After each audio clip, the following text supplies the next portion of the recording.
Hey guys, welcome back to my channel again. एक और नई वीडियो के साथ आपका स्वागत है। आज हम डिस्कस करने वाले हैं फाइनेंशियल मैनेजमेंट का एक इम्पॉर्टेंट टॉपिक, जो कि है डिविडेंड डिसीजंस। तो डिविडेंड डिसीजन को समझने से पहले समझते हैं डिविडेंड होता क्या है और ये कितने प्रकार का होता है। देखो, जब भी कोई फर्म बिजनेस करती है तो उससे जितना भी प्रॉफिट होता है वह उसका दो टाइप से यूज करती है। एक तो वो क्या करती है, उसको रिटेन कर लेती है। रिटेन करना मतलब अपने पास जमा करके रख लेना। दूसरा क्या करती है, उसको डिविडेंड के तौर पे डिस्ट्रीब्यूट कर देती है। ठीक है, शेयर होल्डरों में डिविडेंड के रूप में बांट देना। तो ये फर्म की पॉलिसी पे निर्भर करता है कि वो किस टाइप की उनके पास पॉलिसी है, कितना वो डिस्ट्रीब्यूट करते हैं, कितना वो रिटेन करते हैं। ये वेरी करता है फर्म टू फर्म, लेकिन ये टू टाइप से होता है। और डिविडेंड का मतलब हुआ कि जो भी प्रॉफिट होता है उसका कुछ हिस्सा शेयर होल्डरों में डिविडेंड किया जाता है। एजीएम में इसका डिसीजन लिया जाता है, जो एनुअल जनरल मीटिंग होती है उसमें। और जो भी डिस्ट्रीब्यूट किया जाता है उसी को हम क्या कहते हैं, डिविडेंड कहते हैं। अब डिविडेंड यहाँ पे टू टाइप्स का होता है कि कैश डिविडेंड नहीं होता। डिविडेंड भी हमारा दो तरह का होता है, एक कैश डिविडेंड होता है और एक होता है स्टॉक डिविडेंड। कैश डिविडेंड में कैश और कैश इक्विवेलेंट आता है, जैसा कि कैश और चेक। यहाँ पे चेक और कैश हमारा कैश डिविडेंड में आ जाता है। और स्टॉक डिविडेंड में हमारे जो सिक्योरिटी हो गई, बॉन्ड हो गया, इस तरह की चीज़ें अदर देन कैश हमारे स्टॉक में, स्टॉक डिविडेंड में आ जाता है। तो यहाँ पे कुछ थ्योरीज हैं जो एक्सप्लेन करती हैं कि किस तरह से हमें अपना डिविडेंड डिसीजन को बनाना चाहिए, है ना। तो वो तीन टाइप की थ्योरी यहाँ पे मैं अभी डिस्कस करूँगा। उसमें दो टाइप की थ्योरी हमारी रिलीवेंस है, यानी कि वो ये कहती हैं कि हमारी जो फर्म की ग्रोथ है, यानी कि हमारा जो शेयर का मार्केट प्राइस है, वो हमारे डिविडेंड डिसीजन पे निर्भर करता है। यानी कि हमारे डिविडेंड डिसीजन अच्छा होगा तो हमारे मार्केट प्राइस शेयर के क्या होंगे, हाई होंगे, अच्छे होंगे। और जब हमारे डिविडेंड डिसीजन अच्छा नहीं होगा तो हमारे market price of the share low होंगे। ठीक है, कुल मिला के हमारे फर्म के ग्रोथ पे जो निर्भर करता है डिविडेंड डिसीजन, वो हमारा होता है रिलेवेंस में आता है। और जो ये कहता है कि हमारा फर्म की जो ग्रोथ है या market price of the share है, वो कहीं से कहीं तक हमारा जो डिविडेंड डिसीजन है उस पर निर्भर नहीं करता। अगर कोई ये बोलता है तो वो हमारा आता है डिविडेंड इररिलेवेंस थ्योरी में। रिलेवेंस थ्योरी में हम यहाँ पे दो टाइप की थ्योरी पढ़ेंगे। एक हमारा आता है यहाँ पे वॉल्टर मॉडल और दूसरा हमारा आता है गॉर्डन मॉडल। ठीक है, ये हमारे रिलेवेंस थ्योरी है। और तीसरा मॉडल आता है Miller and मोदिगिलानी approach.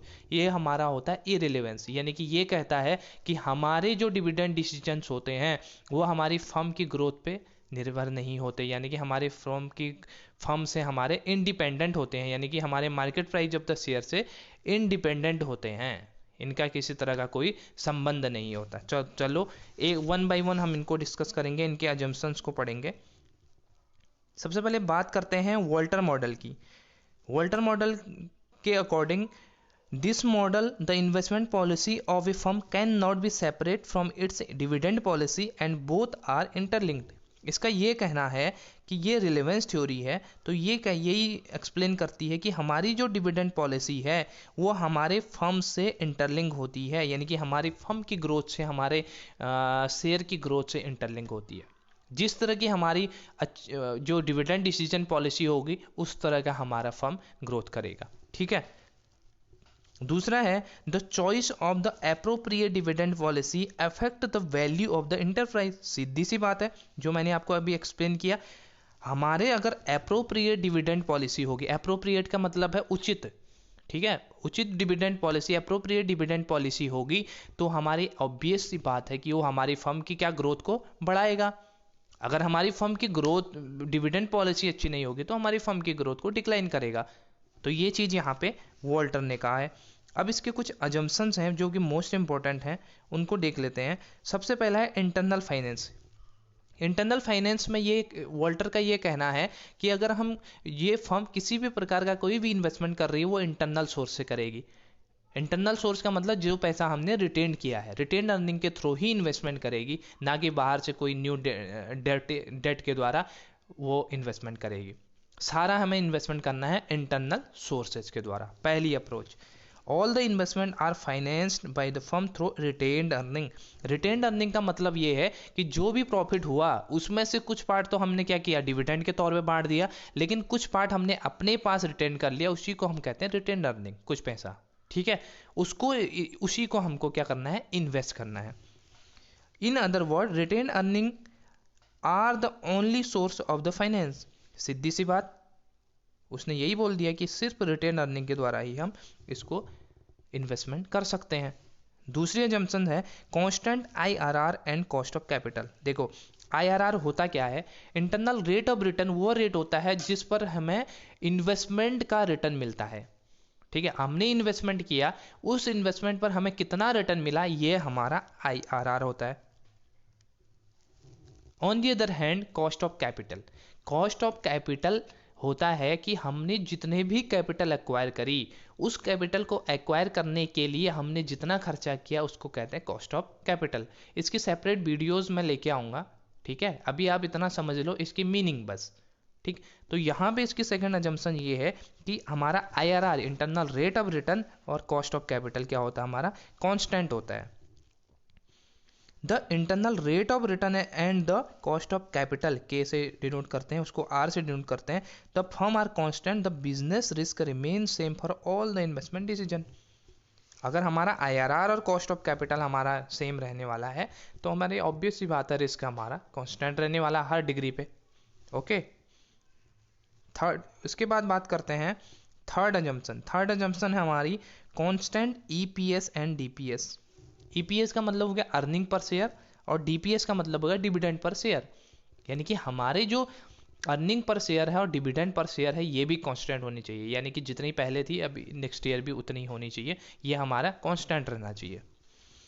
Beginning earning and dividend of the firm never change, though different value of the EPS and DPS may be used in the model, but they are assumed to be remain constant while determining the value. सीधी सी बात, ये different हो सकते हैं, लेकिन जब भी हम वैल्यू निकालेंगे फर्म की तो हमें इसको कांस्टेंट मानना पड़ेगा, किसको, ईपीएस एंड डीपीएस को, ठीक हो गया। फोर्थ हमारा है 100% रिटेन्ड और पे आउट। इसको मैं आगे अच्छे से डिस्कस करूंगा, एकदम आपके समझ में गारंटीड आ जाएगा, इसको छोड़ो। उसके बाद है इनफाइनाइट लाइफ, यानी कि कंपनी की जो होती है लाइफ जो होती है हमारी इनफाइनाइट होती है, यानी कि वो कभी बंद होने वाली नहीं है। इस अजम्पशंस को मानकर वॉल्टर मॉडल चलता है। फिर सिक्स्थ हमारा आता है नो टैक्स और नो टैक्स डिस्क्रिमिनेशन। यहाँ पे किसी भी प्रकार का टैक्स डिस्क्रिमिनेशन या टैक्स हमारा नहीं पाया जाता है। और फिर आता है हमारा perfect capital market. Perfect capital market का मतलब ये है कि हमारा जो मार्केट में इन्वेस्टर है वो फ्रीली सारी जो जानकारी है, सारी इन्फॉर्मेशन उसको फ्रीली अवेलेबल है और एकदम मार्केट जो है परफेक्ट मार्केट है, परफेक्ट कैपिटल मार्केट, ठीक है। Ultimately these assumptions are not applied in real life but we have to assume these because ये हमारे मॉडल जो है वॉल्टर ने दिए हैं तो हमें मानने पड़ेंगे, है ना। अब बात आती है वॉल्टर के मॉडल के फॉर्मूले की। P equal to D plus R by K into E minus D upon K, ये इसका फॉर्मूला है। यहाँ पे मैंने एक्सप्लेन भी किया हुआ है, ठीक है, यहाँ पे देख सकते हैं। P होता है हमारा market price of the share, R हमारा होता है internal rate of return, E होता है अर्निंग पर शेयर, D होता है डिविडेंड पर शेयर और K को बोलते हैं यहाँ पे कॉस्ट ऑफ कैपिटल। इसका फॉर्मूला ध्यान रख लेना क्योंकि फॉर्मूला पूछा जाता है कि वॉल्टर का फॉर्मूला कौन सा है, वॉल्टर मॉडल का, और गॉर्डन मॉडल का फॉर्मूला कौन सा है। तो इसको फॉर्मूले को आप एक बार ध्यान रखेंगे। और दूसरी चीज़, अगर इसका फॉर्मूले में अगर वैसे न्यूमेरिकल मुश्किल से आता लेकिन आ भी गया न्यूमेरिकल, तो इसमें सब कुछ दिया होगा, हमें खाली मार्केट प्राइस पर शेयर यहाँ पे कैलकुलेट करनी होगी, है ना। तो ये फॉर्मूला यहाँ पे दिया है। ऊपर जो मैंने बात करी थी कि फर्म अगर 100% रिटेन करेगी या पे आउट करेगी, उसका यहाँ पे जो वॉल्टर है उसने 3 टाइप के फर्म में किसी भी फर्म को डिस्ट्रीब्यूट किया है, यानी कि कहा है कि फर्म कोई भी फर्म 3 टाइप की हो सकती है। पहला हमारा आता है ग्रोथ फर्म, दूसरा हमारा आता है कॉन्स्टेंट फर्म, तीसरा हमारा आता है डिक्लाइनिंग फर्म। ग्रोथ फर्म का मतलब क्या होता है, रेट ऑफ रिटर्न हमारा जहाँ पे ग्रेटर देन होता है कॉस्ट ऑफ कैपिटल से। रेट ऑफ रिटर्न मैंने बताया था कि कोई भी अगर इन्वेस्टमेंट हम करते हैं तो उससे हमें जितना रिटर्न मिलता है उसको हम बोलते हैं रेट ऑफ रिटर्न। और कॉस्ट ऑफ कैपिटल होता है जहाँ पर हम कोई भी कैपिटल एक्वायर करते हैं तो उसके एक्वायर करने में जितना हमारा खर्चा होता है उसको हम कहते हैं कॉस्ट ऑफ कैपिटल। यानी कि जहाँ पे आर हमारा ग्रेटर है के से, तो हम क्या करते हैं वहाँ पे 100% जितना पैसा हम उसको रिटेन कर लेते हैं। इसका रीजन मैं बताऊँ क्यों, क्योंकि देखो आर हमारा तब आता है जब हम पैसे को इन्वेस्ट करते हैं। अगर हम एज ए डिविडेंड बांट देंगे तो हमारे जो शेयर होल्डर हैं उनका बेनिफिट नहीं है, और अल्टीमेटली जो एक फर्म होती है उसका उद्देश्य यही होता है कि वो अपने शेयर होल्डर की वेल्थ को मैक्सिमाइज करे, ठीक है, मैक्सिमम उसकी वेल्थ को बनाए। तो हम क्या करते हैं, जहाँ पे इन्होंने बताया है कि आर हमारा ग्रेटर देन है, यानी कि हमको इन्वेस्ट करने पे ज़्यादा पैसा मिल रहा है, ज़्यादा रिटर्न मिल रहा है, तो हम क्या करेंगे, उसको सीधी सी बात है रिटेन करके हम इन्वेस्ट करेंगे, यानी कि फर्म इन्वेस्ट करेगी। तो हम यहाँ पे क्या करते हैं, डिविडेंड के तौर पे 0% पे आउट करते हैं, जबकि पूरा का पूरा हम अपने पास रिटेन कर लेते हैं। फर्स्ट सिचुएशन ये है। सेकेंड सिचुएशन आती है कांस्टेंट फर्म की। कांस्टेंट फर्म तब होता है जब हमारा आर और के बराबर हो जाते हैं, यानी रेट ऑफ रिटर्न और हमारे कॉस्ट ऑफ कैपिटल इक्वल हो जाती हैं। तो इस सिचुएशन में फर्म पे डिपेंड करता है कि वो कितना पे आउट करे और कितना डिविडेंड कितना रिटेन अर्निंग करे, रिटेन के तौर पर रख ले। तो ये हम यहाँ पे ये फर्म टू फर्म वेरी कर सकता है कि कितना उसको रिटेन करना है, कितना उसको पे आउट करना है, ठीक है। थर्ड हमारा आता है डिक्लाइन फर्म, यानी कि डिक्लाइन फर्म का मतलब है कि यहाँ पे रिटर्न हमें नहीं मिल पा रहा है, हमारा जो रिटर्न है वो हमारा कॉस्ट ऑफ कैपिटल से भी कम है। तो इस सिचुएशन में क्या करेगी फर्म, फिर भी इन्वेस्ट करेगी क्या? फर्म क्यों इन्वेस्ट करेगी जब उसको रिटर्न ही नहीं मिल पा रहा है? तो वो क्या करेगी, पूरा का पूरा पे आउट कर देगी शेयर होल्डर को, है कि नहीं। अब रिटर्न ही हमारे कॉस्ट ऑफ कैपिटल से कम है तो हम इन्वेस्ट क्यों करेंगे, तो इसलिए वो क्या करेगी, पूरा का पूरा पैसा पे आउट कर देगी। तो ये 3 सिचुएशन है, मोस्ट इंपॉर्टेंट है कि यहाँ पे ग्रोथ फर्म की सिचुएशन में क्या होता है, हमारा आर इज ग्रेटर देन के होता है, और क्या इसमें 100% रिटेन कर लिया जाता है पैसा। कांस्टेंट के उसमें आर इक्वल टू के होता है, और इसमें शेयर होल्डर जो मैनेजमेंट है, बोर्ड और डायरेक्टर है, या उन पे निर्भर करता है कि वो पैसे को रिटेन करें, कितना रिटेन करें, कितना डिविडेंड के तौर पे दें, ये उनकी पॉलिसी पे निर्भर करता है। तीसरा आता है डिक्लाइनिंग फर्म। डिक्लाइनिंग फर्म में क्या होता है कि हमारा आर इज लेस देन के होता है, यानी कि आर रेट ऑफ रिटर्न हमारा कॉस्ट ऑफ कैपिटल से भी कम हो जाता है। तो इस सिचुएशन में हम क्या करते हैं, पूरा का पूरा पैसा पे आउट कर देते हैं, क्योंकि हमें इन्वेस्ट करके कोई फायदा है नहीं। ओके, यहाँ पे लिखा हुआ भी है मैंने, in constant firm situation firm इधर डिस्ट्रीब्यूट डिविडेंड और retain his money, both cases are possible, यानी कि कुछ भी हो सकता है, वो फर्म पे निर्भर करता है। तो ये हमारा था किसका मॉडल, वॉल्टर का मॉडल। अब दूसरी बात करते हैं गॉर्डन की मॉडल की। वॉल्टर और गॉर्डन के मॉडल हमारे रिलेवेंस थ्योरी हैं, ठीक है। तो दूसरा हमारा आता है गॉर्डन का मॉडल। Gordon model of the dividend relevance is also describe bird in hand, यानी कि ये बर्ड इन हैंड पॉलिसी पे चलता है। यहाँ पे क्वेश्चन एग्जाम में बहुत बार पूछा गया, बर्ड इन हैंड जो पॉलिसी है वो कौन सी थ्योरी ने डिस्क्राइब किया है, तो ये इसका आता है गॉर्डन मॉडल, ठीक है। बर्ड इन हैंड का मतलब ये होता है कि जो अभी प्रेजेंट में हमारे पास है उसको प्रेफर करो, फ्यूचर तो अनसर्टेन है, फ्यूचर का हमें पता नहीं है, लेकिन जो अभी है उस पर उसको हम प्रेफर करेंगे, ठीक है। तो बर्ड इन हैंड ये अप्रोच ये होती है। देखो यहाँ पे लिखा है what is available in the present is preferable to what may be available in the future, यही हमारे बर्ड इन हैंड अप्रोच है, यानी कि अभी जो अवेलेबल है उसको प्रेफर करेंगे हम, ठीक है।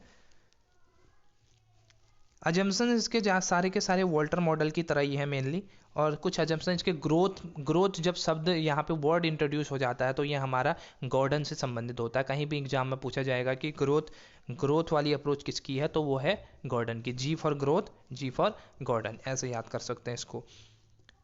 इसके भी कुछ अजम्पशन हैं, जैसे firm does not issue debt issue नहीं करती firm, cost of capital is greater than growth, ठीक है, cost of capital is growth rate से ज़्यादा है। द रिटेंशन रेशियो जिसको हम बी कहते हैं, once decided upon remain constant, ये कांस्टेंट रहती है, हमारे जो रिटेंशन रेशियो है, कितना हमें रिटेन करना है वो हमारा हमेशा कांस्टेंट रहेगा, कितना रेशियो हमें पे आउट करना है, कितना में हमें रिटेन करना है, ठीक है। तो यहाँ पे इसका फॉर्मूला दिया हुआ है, एक नज़र फॉर्मूले पर डाल लो, P equal to E into 1 minus B upon K minus B R, यहाँ पे ये दिया हुआ है और इसका मैंने एक्सप्लेन भी किया हुआ है। P होता है प्राइस, E होता है अर्निंग पर शेयर, B हमारा होता है रिटेंशन रेशियो, K होता है कॉस्ट ऑफ कैपिटल, और G होता है हमारा ग्रोथ रेट, ठीक है। तो ये हमारे हो गए दो जो हमारे रिलेवेंस थ्योरी है, ओके। वॉल्टर मॉडल और गॉर्डन मॉडल। अब नेक्स्ट थ्योरी की बात करते हैं जो हमारी इररिलेवेंस थ्योरी है, मोदी गिलानी मिलर अप्रोच की, जो जिसको हम एमएम अप्रोच भी कहते हैं। ये अप्रोच इस बात पे चलती है, ये कहती है कि हमारी जो market price of the share है वो हमारे डिविडेंड पॉलिसी पे निर्भर नहीं करता है कि हमारे market price of the share increase होगा या डिक्रीज होगा।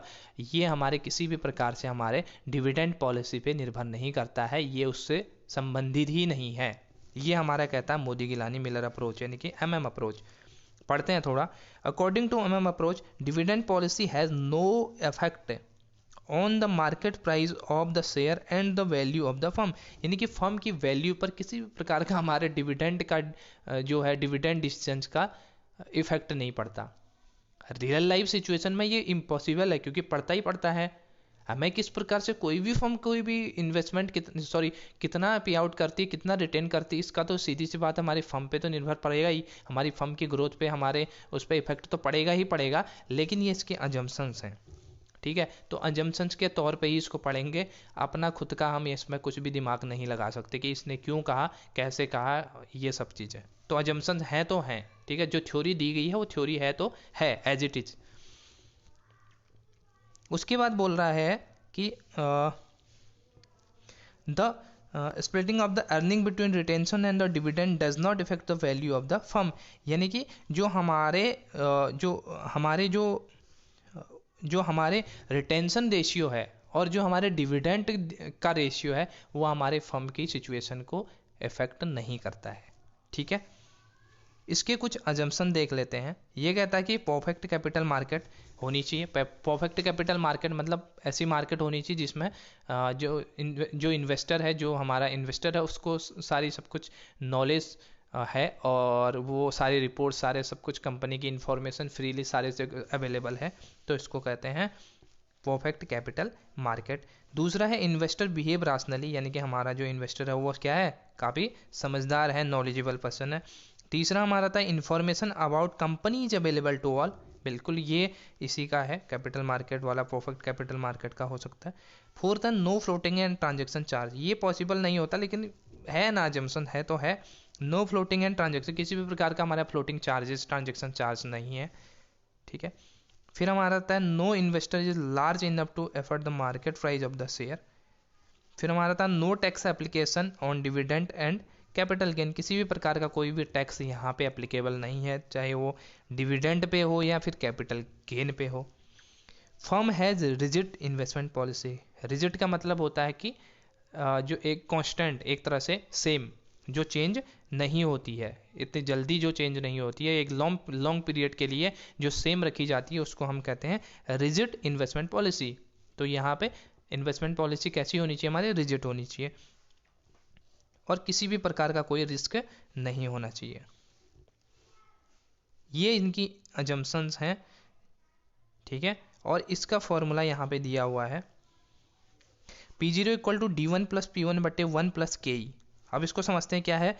P0 हमारा होता है मार्केट प्राइस पर शेयर एट टाइम 0, यानी कि बिगिनिंग में हमारे market price of the share कितना था, इसको P0 बोलेंगे। D1 हमारा हो जाएगा dividend per share at time 1, यानी कि एट द एंड हमारा डिविडेंड पर शेयर कितना है। P1 हमारा हो जाएगा market price of the share, यानी कि एट द एंड हमारा मार्केट प्राइस ऑफ शेयर क्या था, ठीक है। 0 का मतलब हो गया स्टार्टिंग में, बिगिनिंग में, और 1 का मतलब हो गया एट द एंड, ठीक है, एंड ऑफ द ईयर हमारा क्या प्राइस था। तो बस मेनली यहाँ पे 3 थ्योरी हैं। एक रेजिडुअल थ्योरी है, उसको मैं नेक्स्ट वीडियो में किसी वीडियो में डिस्कस कर लूँगा, लेकिन मेनली यहाँ पे जो इंपॉर्टेंट थ्योरी हैं वो 3 थ्योरी हैं। और पहली थ्योरी वॉल्टर मॉडल, दूसरी थ्योरी हमारी आ जाती है गॉर्डन की, तीसरी हमारा हो जाता है एमएम अप्रोच, ठीक है। दो हमारी जो वॉल्टर और गॉर्डन की थ्योरी हैं वो हमारे रिलेवेंस हैं, जबकि हमारी जो एमएम अप्रोच है वो इरिलेवेंस यहाँ पे हो जाती है। तो एग्जाम में मेन जो क्वेश्चन पूछा जाता है इन्हीं से पूछा जाता है, इनकी जो अजम्पशंस हैं उससे ही पूछा जाता है। और ये क्वेश्चन तो पता नहीं कितने बार एग्जाम में पूछा जा चुका है कि यहाँ पे इरिलेवेंस थ्योरी कौन सी है, तो ये हो जाती है एमएम अप्रोच, ठीक है। तो इसको आप एक बार ध्यान से देख लीजिए, कोई यहाँ पे डाउट हो कुछ हो तो आप पूछ लेना। इसके जो वैसे न्यूमेरिकल आता नहीं है, लेकिन मैं न्यूमेरिकल का पार्ट बाद में लेके आऊँगा। और कॉस्ट ऑफ कैपिटल जो कि मोस्ट इंपॉर्टेंट टॉपिक है, इस पर मैं थ्योरेटिकल और इसके न्यूमेरिकल, दोनों पार्ट कराऊंगा। ठीक है, तो आप वीडियो के साथ बने रहिए, हमारे चैनल के साथ बने रहिए। फिर मिलते हैं नई वीडियो के साथ। Keep watching. Thank you, good night.